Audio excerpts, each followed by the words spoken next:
Mummy जी प्रणाम। खुश रहो।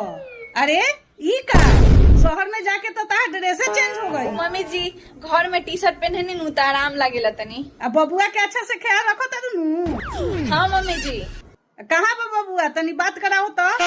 रुकी जाई दे तनी। कहाँ बनी जी?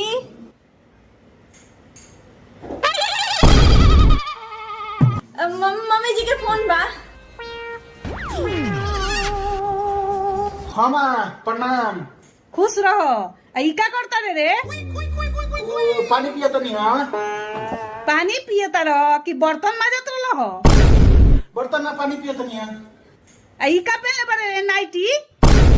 अरे नाइटी ना हो, खाना बनावे ला हो, एकरा के पहन के खाना बनावे जाला। अब खानो तू बनाओ रहो। हाँ ना। माई के राज में एक गिलास पानी ढार के ना पियत रहो।